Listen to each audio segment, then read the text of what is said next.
नमस्कार दोस्तों, आज हम लोग बात करने वाले हैं अडानी और अंबानी के ऊपर। देश के सबसे प्रमुख उद्योगपति जो देश के चौथे चरण के चुनाव के पहले जो है वो प्रमुख मुद्दा बन गए। इसकी शुरुआत खुद प्रधानमंत्री नरेंद्र मोदी ने की। प्रधानमंत्री नरेंद्र मोदी ने तेलंगाना के करीमनगर में एक सभा को संबोधित करते हुए कहा कि जब से चुनाव की शुरुआत हुई है, राहुल गांधी जो है वो अडानी और अंबानी का नाम लेना भूल गए हैं। लगता है उनको टेम्पो से भर भर करके पैसा मिला हुआ, इसलिए वो अडानी और अंबानी का नाम लेना भूल गए हैं। प्रधानमंत्री अमूमन जो है वो अडानी और अंबानी का नाम नहीं लेते, लेकिन पहली बार उन्होंने खुल करके इस मुद्दे पर बोला है। तो जाहिर सी बात है, कांग्रेस की तरफ से इसका जवाब आना था। राहुल गांधी ने खुद इसका जवाब दिया, कहा कि उनको तो अडानी अंबानी की तरफ से पैसा नहीं आया है, लेकिन टेम्पो से पैसा भरने की बात अगर प्रधानमंत्री कह रहे हैं तो लगता है उनका अपना खुद का एक्सपीरियंस रहा है कि वो टेम्पो से उनको पैसा जाता रहा होगा।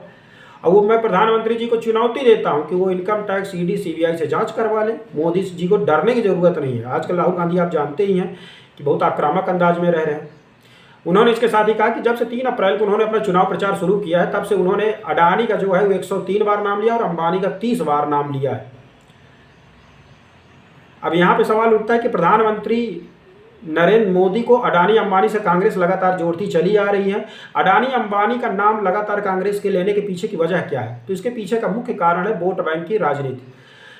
कांग्रेस एनी हाउ हर दल चाहता है कि वो सत्ता में आए। अब इसी को बने रहने के पीछे उसकी अपनी एक रणनीति होती है। तो कांग्रेस की जो रणनीति है वो ये है कि प्रधानमंत्री नरेंद्र मोदी को कहीं ना कहीं उद्योगपतियों पूंजीपतियों की सरकार साबित कर दिया जाए कि ये एक सरकार जो है देश के चंद उद्योगपतियों के नाम पे करती है। वो हर चीज़ का कहेंगे कि ठेका जो है वो अडानी को दे दिया गया, अंबानी को दे दिया गया। और प्रधानमंत्री नरेंद्र मोदी कार्यकाल 2014 से अडानी की संपत्ति 7 अरब से बढ़कर 150 अरब हो गई। इतनी ज़्यादा कैसे बढ़ गई है? 6 एयरपोर्ट उनको दे दिए गए, हर जगह के टेंडर जो है वो अडानी को दिए जा रहे हैं। उसके बाद अंबानी का नंबर आ रहा है। तो लगातार इसके पीछे कांग्रेस की कवायद यही है कि प्रधानमंत्री नरेंद्र मोदी को कहीं ना कहीं अडानी अंबानी और चंद उद्योगपतियों की सरकार बता करके देश की बहुसंख्यक आबादी का वोट बैंक लिया जाए, लोगों के सेंटीमेंट से खेला जाए। अब वो अपनी चुनावी सभा में लगातार ये कह रहे हैं कि जिस तरीके से प्रधानमंत्री नरेंद्र मोदी ने देश के 22 उद्योगपति घरानों के 16 लाख करोड़ रुपए को जो है उन्होंने माफ़ किया है, उसी तरीके से उनकी सरकार आएगी तो यही 16 लाख करोड़ वो देश के किसानों का कर्ज माफ़ कर देंगे। अब राहुल गांधी को लगता है अर्थव्यवस्था की जानकारी नहीं है या जानबूझकर वोट बैंक के लिए वो इस तरह के स्टेटमेंट दे रहे हैं, भगवान ही जाने। लेकिन किसानों का कर्ज माफ करने से उद्योगपतियों देश का बहुत ज़्यादा भला नहीं होगा, अर्थव्यवस्था को भला नहीं होगा, बेरोजगारी बढ़ेगी और कहीं ना कहीं देश की जो अर्थव्यवस्था है वो नीचे डाउनफॉल में ही जाएगी। लेकिन उद्योगपतियों का जो कर्ज माफ़ी होती है वो कर्ज माफ़ी नहीं है, उसको राइट ऑफ किया गया। इसका मतलब है कि जो पैसा उद्योगपतियों से निकल के नहीं आ रहा है उसको बट्टे खाते में डाल दिया गया, उसकी धीरे धीरे रिकवरी की जाएगी।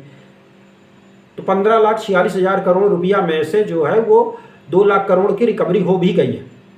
अब सरकार इनको उद्योगपतियों को टैक्स में छूट भी देती है। इसको लेकर के भी कांग्रेस की एतराज़गी की उद्योगपतियों को टैक्स में क्यों छूट में दी जा रही है? तो पहले कारपोरेट टैक्स 30% था, अभी 22% है। तो इसको छूट पूरे दुनिया में उद्योगों को टैक्स छूट दिया था। कुछ देश तो टैक्स फ्री अपने उद्योगों को कर दिया गया, कारपोरेट टैक्स बहुत कम कर दिया गया। ये प्रगतिशील कर प्रणाली की निशानी होती है कि जिस देश में जितने ज़्यादा टैक्स की दर कम होगी, लोग उतने ज़्यादा टैक्स देने के लिए उत्साहित होते हैं और उतने ज़्यादा टैक्स जो है सरकारों को मिलता है और काला धन अर्थव्यवस्था में बहुत कम बचता है। तो पूरी अमेरिका, यूरोप, हर देश में प्रगतिशील जहाँ अर्थव्यवस्था बहुत आगे से बढ़ रही, वहाँ बहुत कम टैक्स की दर रखी जाती है कि लोग कर की चोरी ना करें और ज़्यादा से ज़्यादा टैक्स सरकारों को दे। इसी के तहत सरकार ने 30% से कारपोरेट टैक्स घटा करके 22% कर दिया गया। वो चाहती कि पूरे देश में उद्योगपति टैक्स कम दर लगेगी तो निवेश करें, नई नई तकनीक लाएं, और जब पैसा आता है तो जाहिर सी बात है रोजगार का बड़े स्तर पर सृजन होता है। सरकार के पास इतना पैसा नहीं हो सकता कि हर जगह सरकार निवेश कर दे। तो सरकार निजी निवेश, इसी को निजीकरण कहते हैं, विदेशी उद्योगपतियों की पूंजी लाते हैं, विदेशी मैन्युफैक्चरिंग का पैसा आता है, विदेश वाले नई नई तकनीक लेके आते हैं तो सस्ता अच्छी गुणवत्ता वाला उत्पाद पैदा होता है। अब देश में आएंगे तो पूरी अर्थव्यवस्था हर जगह उनका पैसा खर्च होगा, तो रोजगार सहायक अप्रत्यक्ष रोजगार के बहुत सारे अवसर पैदा होते हैं। इसलिए सरकार ईज ऑफ डूइंग बिजनेस के तहत हर तरीके से उद्योगपतियों को छूट देती है। बिजनेस में सब टैक्स में छूट देगी, लैंड में ज़मीन में छूट देगी, बिजली में सब्सिडी देगी, लेबर कोड में छूट देती है, कच्चा माल उपलब्ध कराती है, बढ़िया सड़क, इंफ्रास्ट्रक्चर, बंदरगाह, हर तरीके की सुविधा सरकार उनको देती है, उनके लिए लोन की व्यवस्था करती पूरी दुनिया में। अगर उद्योगपतियों को छूट नहीं मिलेगी, सहूलियत नहीं मिलेगी, उद्योग धंधा नहीं लगाएंगे। वो ऐसी जगह पैसा लगाएंगे जहां उनको उद्योग करने के लिए, उनको आर्थिक गतिविधि संचालित करने के लिए जिनको जहां सहूलियत हो। चीन में उद्योग लगाना बहुत आसान है, सारी दुनिया भर की कंपनी चीन में जा रही है, बहुत बड़ा बाजार भी है और मैन्युफैक्चरिंग कर रहे हैं। पूरा वो ज़मीन दे जितना चाहिए ले लीजिए, पानी है, इंफ्रास्ट्रक्चर है, बिजली है, टैक्स की दर बहुत कम है। सिंगापुर में पूरी छूट है, वियतनाम खूब छूट दे रहा है। अब कंपनियां चीन कोरोना काल से जब से नाराज है तो भारत में आना चाहती है, लेकिन भारत में यही सारी टेक उद्योग धंधा चलाने में जो दिक्कतें आ रही है उसी को लेकर के वो यहाँ पर निवेश करने से सकती हैं। लेकिन प्रधानमंत्री बिजनेस के अनुकूल यहाँ माहौल बना रहे हैं, इसीलिए 2014 के बाद से अभी तक जो FDI आया है वो पहले मनमोहन सरकार की तुलना में कई गुना ज़्यादा FDI आया है। अब जितना ज़्यादा FDI फॉरेन पैसे का फ्लो होगा, जाहिर सी बात है अर्थव्यवस्था ग्रो करेगी, रोजगार के इनडायरेक्टली बहुत ज़्यादा अवसर पैदा होंगे। तो किसानों के कर्ज माफ़ी करने से बहुत ज़्यादा अर्थव्यवस्था में न रोजगार पैदा होंगे न कुछ होंगे, बल्कि किसान हर चुनाव के बाद कहेंगे कि कर्ज माफ़ी कर दो। अब कर्ज माफ़ी करने से बैंक बढ़ जाएगी, देश की अर्थव्यवस्था कमर टूट जाएगी, उद्योगों को कर्ज देने के लिए पैसा नहीं बचेगा। तो इसका जाहिर सी बात है कि अडानी अंबानी के विरोध के पीछे सिर्फ राहुल गांधी की अपनी वोट बैंक की पॉलिटिक्स है कि बहुसंख्यक समाज को खुश करके जो है उनका वोट लिया जाए।